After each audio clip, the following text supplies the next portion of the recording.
चीन और ताइवान में नया विवाद सामने आ गया है। ताइवान की सेना में चीन की घुसपैठ देखने को मिल रही है। ताइवान के रक्षा मंत्रालय ने यह बड़ा खुलासा किया है। ताइवान के 62 सैनिकों के पास चीन के रेजिडेंसी परमिट है। 62 सैनिकों को चीन में बसने का कानूनी अधिकार है। सेना में चीन की घुसपैठ, रक्षा मंत्रालय ने यह बेहद बड़ा खुलासा किया है। ये बेहद बड़ा नया विवाद सामने आया है।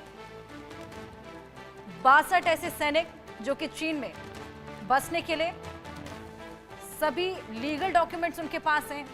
ताइवान की सेना में वो घुसपैठ चीन अब कर चुका है। तो ताइवान की सेना के भीतर चीन की घुसपैठ का एक ऐसा खुलासा हुआ है जिसने पूरे देश की सुरक्षा व्यवस्था पर सवाल खड़े कर दिए हैं। ताइवान के रक्षा मंत्रालय ने माना कि देश की सक्रिय सेना में शामिल 62 सैनिकों के पास चीन का रेजिडेंसी परमिट है, यानी उनके पास चीन में बसने का कानूनी अधिकार है। और ऐसे परमिट को देखने वाले कई सुरक्षा विशेषज्ञ इसे सिर्फ एक कागजी औपचारिकता नहीं बल्कि संभावित स्लीपर सेल की मौजूदगी मान रहे हैं, जो संघर्ष की स्थिति यानी कि अगर ताइवान पर चीन हमला करता है तो उस वक्त ये ताइवान के लिए भारी खतरा साबित हो सकते हैं। 1949 के महायुद्ध के बाद से चीन ताइवान को अपना हिस्सा मानता है और उस पर दबाव बनाने के लिए लगातार सैन्य, साइबर और कूटनीतिक हथकंडों का सहारा ले रहा है। ताइवान के रक्षा मंत्रालय के इस खुलासे को विशेषज्ञ चीन की ग्रे जोन रणनीति का हिस्सा मान रहे हैं, जिसके तहत सीधे युद्ध की बजाय मनोवैज्ञानिक, आर्थिक और खुफिया तरीकों से दबाव बनाया जा सकता है।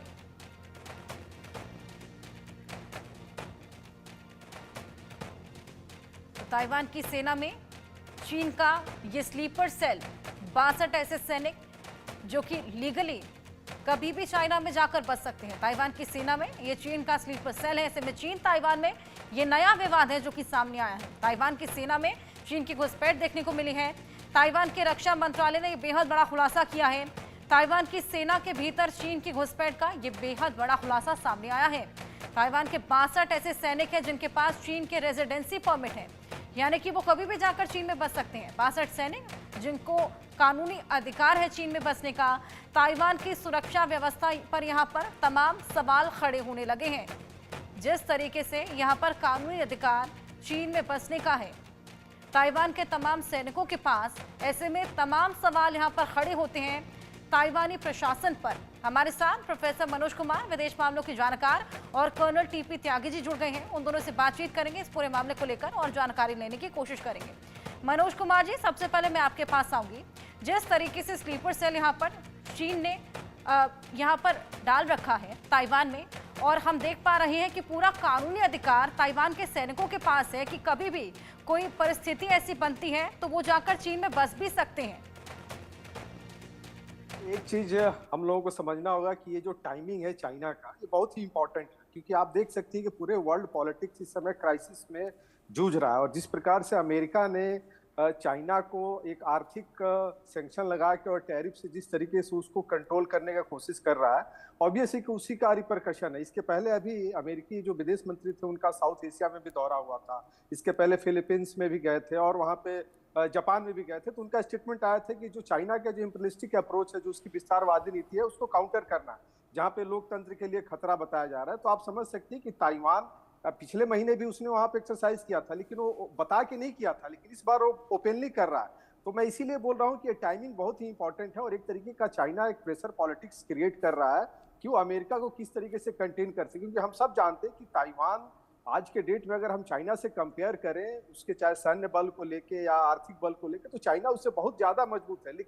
लेकिन ताइवान के जो लोग हैं, वहाँ की जो आबादी है, जिस तरीके का जो सेंटिमेंट्स है, उसमें अमेरिका का जो सपोर्ट सिस्टम है वो कहीं ना कहीं चाइना को मजबूर करता है। और मुझे लगता है कि जिस प्रकार से उसने सैन्य, आर्मी, नेवी और जो उसके जो रॉकेट जो उसका एक विंग है, उसके माध्यम से जो एक्सरसाइज कर रहा है और ओपनली बोल के कर रहा है। इसमें सी जिनपिंग का स्टेटमेंट भी आया है कि हमारे लोकतंत्र, हमारे सॉवरेनिटी के लिए और एकता के लिए अगर कोई भी देश अगर बाधक बनता है तो हम उसके लिए फाइट करेंगे। तो मुझे लगता है कि उसी को ध्यान में रख के चाइना एक्सरसाइज कर रहा है और अमेरिका को कंटेन करने की कोशिश कर रहा है। लेकिन देखिए, ये इतनी आसान चीजें नहीं है कि चाइना उस पर अटैक करके और इस तरीके से चीजें करे। तो देखिए, आपको इतिहास से हम सबको सबक सीखना चाहिए कि जो माओ से तुंग थे, उनकी एक पॉलिसीज थी कि अपने दुश्मनों के सैन्य में भी अपने लोगों को किस तरीके से स्लीपर सेल के रूप में काम करना है। तो मुझे लगता है कि ये आज एक आपने जिस तरीके से खुलासा किया है, मुझे लगता है कि विश्व के जितने भी सैन्य जो देश हैं, उनको ये सोचने के लिए कि किस प्रकार से एक पावरफुल कंट्री दूसरे देश के सैन्य में अपने लोगों को भेज के एक स्लीपर सेल की तरह, और ये बहुत ही क्राइसिस के समय में बहुत ही घातक सिद्ध हो सकता है। क्योंकि आप समझ सकती हैं ये कि आज टेक्नोलॉजिकल वर्ल्ड में और सूचना के इस युद्ध के क्रांति में किस तरीके से पूरे विश्व में देश जा रही हैं। तो मुझे लगता है कि एक बहुत ही थ्रेट परसेप्शन है ताइवान के लिए भी कि हो सकता है कि अभी 62 सैन्य की बात हो रही है, हो सकता है कि आगे उसके और भी डिफेंस में बहुत सारी चीजें निकल के आए, क्योंकि China by hook and crook Taiwan को किसी भी तरीके से अपने हिस्से में शामिल करना चाहता है। क्योंकि देखिए, उसकी एक आदत है, आप देखिए भारत के साथ भी तिब्बत को जिस तरीके से हमारी नेहरू पॉलिसीज के कारण जिस तरीके से तिब्बत चला गया, तो मुझे लगता है कि ताइवान 1949 के बाद से ही जिस तरीके से सिविल वार के बाद से निकल के आया, तब से उस पर अपना दावा ठोक रहा है। तो ऑब्वियस है कि वो कोशिश करेगा और ओपनली इस चीज को बोलता है कि ताइवान को हम अपना हिस्सा मानते हैं और उसको हम एक तरीके से पॉलिटिकल और सॉवरेनिटी के रूप से हम उसके ऊपर कैप्चर करना चाहते हैं। तो उसी की कड़ी में एक उसका ये प्रयोग है। जी बिल्कुल। टीपी त्यागी जी, मैं आपके पास आना चाहूंगी। हर षड्यंत्र में चीन का नाम डायरेक्टली या इनडायरेक्टली क्यों शामिल होता है? देखिए, ये भी षड्यंत्र ही है। बिल्कुल। क्या कम्युनिस्ट पार्टी ने या माओ तुंग ने या शी जिनपिंग ने एक दिन भी ताइवान के ऊपर रूल किया है? अगर आप थोड़ी सी हिस्ट्री पढ़ें तो 1945 में दूसरा महायुद्ध हार जाने के बाद जापान ने, जिसका कब्जा था ताइवान के ऊपर, उसने इसको चाइना को दे दिया था। और चाइना में जब सिविल वार हुआ और उस सिविल वार में चिंग काई शेक जब उसमें हार गए, तो वो इसके ऊपर आ गए, यानी कि ताइवान के ऊपर। अब इस ताइवान पे शी जिनपिंग का तो कभी राज नहीं रहा, माओ तुंग का तो कभी राज नहीं रहा। तो उनका ये कहना कि ये हमारा हिस्सा है साहब, ये तो हमारा बर्थ राइट है, एक तो ये गलत है, पहला पॉइंट। अब दूसरी बात, वो इसके ऊपर कब्जा करना चाहते हैं। अभी तक तो वो डायरेक्ट वार ना लड़के ये कोशिश कर रहे थे कि हम हाइब्रिड वार से इसको इतना मजबूर कर दें कि ये हमारे में आ जाए। यानी कि चाहे वहां के लोगों को धमकी देनी हो या अमेरिका या दूसरे देशों का कोई राजनयिक अगर ताइवान में आए तो उसका विरोध करना हो, ताइवान के ऊपर करीब करीब रोजाना के बेसिस के ऊपर अपने हवाई जहाज और अपने वारशिप भेज के, कॉम्बैट एयरक्राफ्ट भेज के उसका ब्लॉकेड करना हो, और या सैबोटेज करना हो, या साइकोलॉजिकल वार में ये बताना हो कि हमसे मिल जाओ तो बेहतर है, नहीं मिले तो बड़ी प्रॉब्लम होगी, ये इस किस्म का काम वो करते थे। यही पॉलिसी माओ से तुंग की भी थी उस समय। बिल्कुल सही कहा मेरे फ्रेंड मनोज कुमार ने कि माओ से तुंग की उस पॉलिसी को जिनपिंग अब लागू कर रहे हैं, उससे प्रतीत होता है। लेकिन ये जो 62 सैनिक जिनके पास से चाइना का रेजिडेंस का परमिट मिला है, सर ये तो लीगल है, ये तो वहां पे और लोग भी रख सकते हैं। चूंकि फौज में है इसलिए थोड़ी सी आईब्रोज उठती हैं, मगर ये तो लीगल है। और दूसरी बात, उनके पास से पासपोर्ट तो नहीं मिला, उनके पास से कोई पहचान पत्र जैसे हमारे यहाँ आधार कार्ड होता है वो तो नहीं मिला, और कोई ऐसा सबूत भी नहीं मिला कि उन्होंने कोई वहां पर स्लीपर सेल की तरह या ओवरग्राउंड वर्कर की तरह कोई एक्टिविटी की हो। यानी कि अभी ये कहना तो बहुत जल्दबाजी होगी कि वो जो 62 लोग हैं वो इस अंदेशे से भेजे गए हैं, हालांकि ये चाइना की पॉलिसी में आते हैं। लेकिन जो फाइनल पॉइंट है वो समझे, चाइना ने बहुत बार कोशिश की 1954 में ताइवान पर तो नहीं, लेकिन ताइवान के ऑफशोर के जो 2 आइलैंड है, उन आइलैंड के नाम है जिनमैन और माजू, के ऊपर बम्बार्डमेंट किया। अमेरिका ने अपना 7th फ्लीट भेज दिया, चाइना चुप बैठ गया। 1958 में फिर उसने ऐसा ही किया, अमेरिका ने फिर इंटरवीन किया। बिल्कुल टीपी त्यागी जी, इसी पर और बातचीत करेंगे। आप दोनों के पास मैं वापस लौटूंगी। एक बार ग्राफिक्स के जरिए जरा दर्शकों को समझाने की कोशिश करें कि ताइवान की सेना में चीन का आखिर घुसपैठ प्लान क्या था। ताइवान को अपना हिस्सा मानता है चीन, 1949 के महायुद्ध में बाद चीन का ताइवान पर दावा था। युद्ध के बजाय दबाव बनाने की कोशिश में जुटा था चीन और ताइवान पर दबाव बनाने के लिए चीन ने ये नया प्लान तैयार किया। सैन्य, साइबर और कूटनीतिक हथकंडों का सहारा ले रहा है चीन। मनोवैज्ञानिक, आर्थिक और खुफिया तरीकों से ताइवान पर दबाव बनाने की कोशिश कर रहा है। ताइवान में घुसपैठ चीन की ग्रे जोन रणनीति का हिस्सा है। चलिए हम अपने गेस्ट के पास वापस चलेंगे, उनसे और बातचीत करने की कोशिश करेंगे, जानने की कोशिश करेंगे। मनोज जी, मैं आपके पास वापस आऊंगी। ये ग्रे रणनीति क्या है जिसका बार बार जिक्र यहाँ पर हो रहा है? देखिए, अभी हमारे जो कर्नल साहब ने, जो टीपी त्यागी जी ने जो बात बताई, वो बिल्कुल सही बात बता रहे हैं कि देखिए चाइना की एक बड़ी ही मतलब उसकी एक फिलॉसफी रही है कि हम किस तरीके से मनोवैज्ञानिक रूप से, देखिए वो डायरेक्ट वार में नहीं जाना चाहता है, लेकिन वो आर्थिक दबाव बनाना चाहता है, सैन्य दबाव बनाना चाहता है, साइबर दबाव बनाना चाहता है, कूटनीति को उपयोग करना चाहता है। आप देख सकते हैं कि चाइना का जो भी ग्रोथ हुआ है, और सिर्फ चाइना ही नहीं, विश्व के जितने भी आज इकोनॉमिक पावरफुल कंट्रीज जो नेशन है, सबने अपने आप को आइसोलेशन में रख के अपना आर्थिक विकास किया है। और आज जब विश्व के सारे देश इस चीज को लेके आगे बढ़ रहे हैं तो उनको डिस्टर्ब करने का प्रयास किया जा रहा है। तो ये चीज हम सबको देखना होगा। देखिए, अगर आप अमेरिका को भी आप देखिए तो अमेरिका ने जिस तरीके से ट्रम्प सरकार आने के बाद से जिस प्रकार से वो कनाडा को लेके बात कर रहे थे, पनामा को लेके बात कर रहे थे, और जो एक उनका चाइना के प्रति जो एक जिस तरीके से, तो ऑब्वियस है कि चाइना का जो ग्रोथ है उसमें अमेरिका का बहुत ही इंपॉर्टेंट रोल रहा है, तभी आज उसको आज इस तरीके की स्थिति में पहुंचा है। तो मैं एक चीज और आपको एक इतिहास में लेके जाना चाहूंगा कि देखिए, अगर आप फर्स्ट वर्ल्ड वार देख लीजिए, सेकंड वर्ल्ड वार देख लीजिए, तो उसमें अमेरिका अपने आप को आइसोलेशन में रख के आर्थिक विकास किया। और जिस प्रकार से 90 तक अब जैसे यूएसएसआर का जब पतन हुआ और उस समय जो कैपिटलिज्म का जो ग्रोथ हुआ और उसको लेके डेमोक्रेसी और लोकतंत्र के नाम पे लोग आगे बढ़े। आज देखिए, यूनाइटेड नेशन जो है कि अंतर्राष्ट्रीय एक बॉडी है, लेकिन आज उसके जो यूएन सेक्रेटरी काउंसिल के जो जोसेफ है, उनका भी स्टेटमेंट आ रहा है कि चाइना ये गलत अप्रोच अपना रहा है, वो जो इंटरनेशनल लॉ है उसको मानने की कोशिश नहीं मान रहा है। तो मुझे लगता है कि इस तरीके के जितने भी इंटरनेशनल ऑर्गेनाइजेशन, इन सबको सोचने की जरूरत है कि क्या हमने किस चीज के लिए बनाया था, क्या हम किसी देश के सॉवरेनिटी और एकता में जिस तरीके से हम इंटरफेयर करते हैं अपने साम्राज्य को स्थापित करने के लिए, तो चाइना की ये नीति रही है। और मैंने पहले भी अपने वक्तव्य में कहा था कि टाइमिंग इज वेरी इंपॉर्टेंट, और ये तो पिछले 50 साल से उस पर दावा कर रहा है, लेकिन ये संभव नहीं है क्योंकि ताइवान, ठीक है, हम ऑब्वियस है कि जब हम दो देश की तुलना करते हैं तो उसकी सैन्य है, उसकी जनसंख्या है, उसका आर्थिक ग्रोथ क्या है, लेकिन आज ताइवान के पीछे अमेरिका खड़ा है। और आप एक चीज देख सकती हैं कि ये चूंकि आज जिस प्रकार से ट्रम्प टैरिफ वार कर रहे हैं, जिसके चलते पूरे विश्व में एक उनका नेगेटिव इम्पैक्ट पड़ रहा है, और इसको भी ध्यान में रख के चाइना आइसोलेशन करने के प्रयास में आज ताइवान के ऊपर इस तरीके का सैन्य अभ्यास करने का जो दिखा रहा है।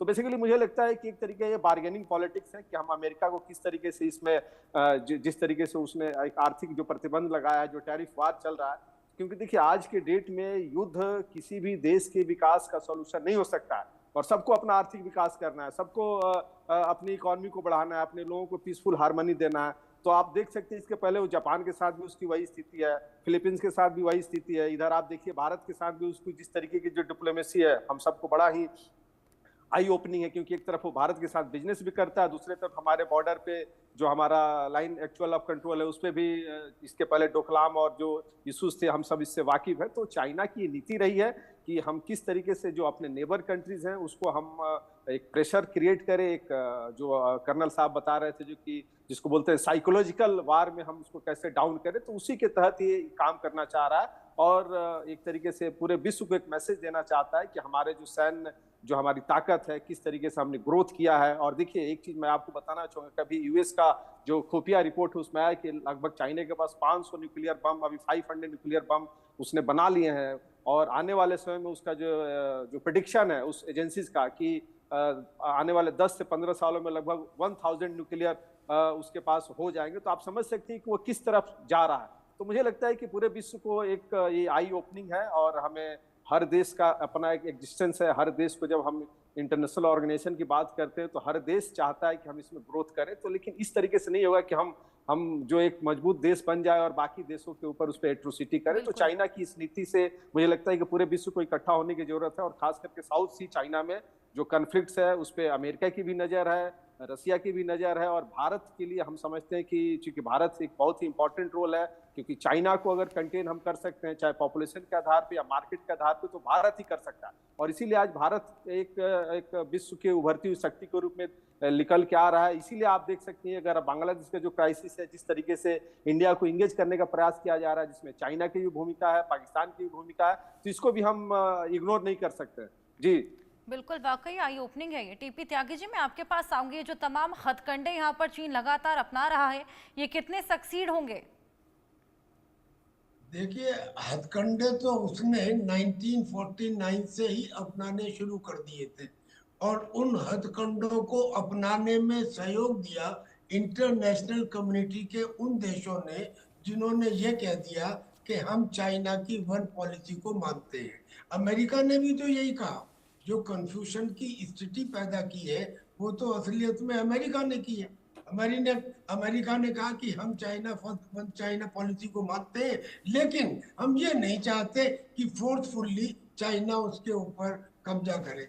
अब मैं आज ये बताना चाहता हूँ कि चाइना ने हालांकि ये कहा है कि हम 2027 तक जरूरत पड़ी तो ताकत के साथ ताइवान को ले लेंगे, मगर ये याद रहे कि चाइना ने पिछले 70 साल में कोई बड़ा युद्ध नहीं लड़ा है। उसकी जो आर्मी है वो वॉलंटरी नहीं, कॉन्स्क्रिप्टेड आर्मी है, नंबर 1। नंबर 2, ये ना सोचा जाए कि कोई छोटा देश है, उसकी छोटी आर्मी है तो बड़ा देश और बड़ी आर्मी वाला उसे दबा लेगा। आपके सामने कई उदाहरण है, एक तो अभी यूक्रेन का ही है।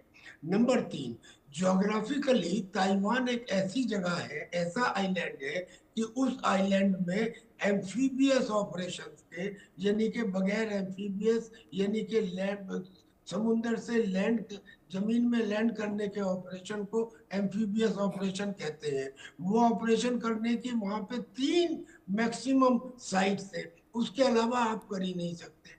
जिन साइट पे आप एम्फीबियस ऑपरेशन करेंगे वहां पे बीच के ऊपर ब्रोकन ग्राउंड है और हाई हिल्स है, और जो हाई हिल्स है और ब्रोकन ग्राउंड है वो हेवीली फोर्टिफाइड है, यानी कि ताइवान ने वहां पे पूरी तरह अपनी ताकत लगा रखी है। अब होगा क्या कि अगर एम्फीबियस शिप्स चाइना के बहुत सारे टैंक्स और आर्टिलरी लेके और 1 लाख ट्रूप के साथ कई बार जिनकी वो रिहर्सल कर चुका है ये करेंगे भी, तो पॉसिबल है कि चाइना ताइवान के ऊपर कब्जा कर ले। मगर होगा क्या, जो लॉसेज होंगे चाइना के वो चाइना की आर्मी और चाइना के लोगों को नामंजूर होंगे।